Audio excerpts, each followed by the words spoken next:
Hey guys, just wanted to show you a couple of products that I found. I wanted to do a quick update in my bathroom. It's been solid white for about 14 or 15 years now. I wanted to bring in some neutral colors, but also around the top of our bathtub, as you can see here, the shower head was installed pretty far above the surround, and so it's been a battle to keep the drywall from getting holes in it, moisture, it was just dissolving places in the drywall.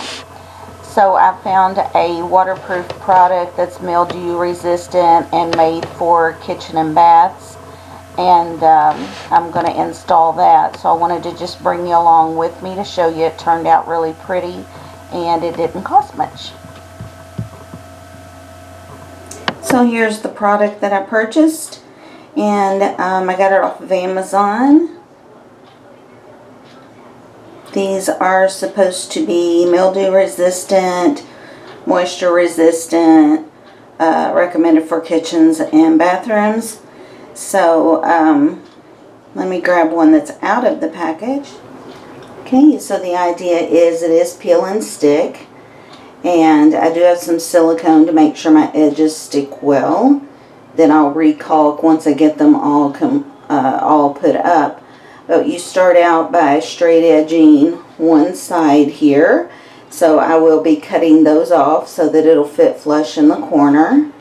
And then after that, they'll just lay together like a puzzle. So I'll go ahead and start putting these up.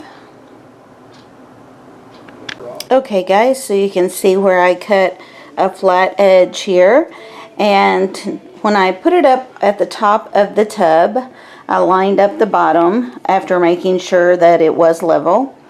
I found that, no surprise to me, our builders were not square, so there was a gap when I tried to butt this flat edge over to the corner of the tub.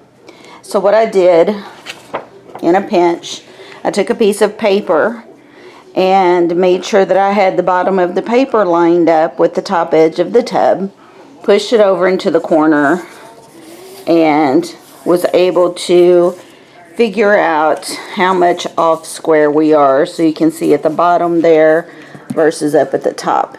So what I'm going to have to do is now put this paper on top of my tiles and kind of line it up at the bottom, making sure it's level.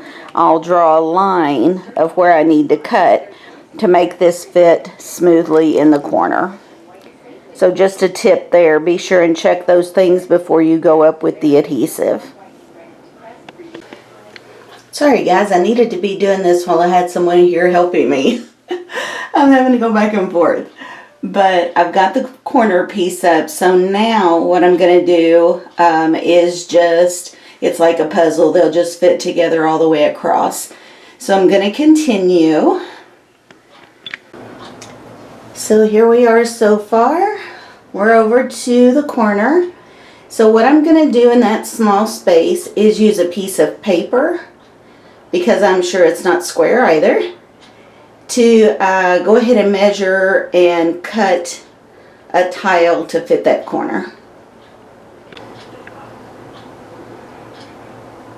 Okay guys, so it's up. I'm going to go in now and caulk. And I'm going to let it cure overnight before we try to do a shower or anything like that.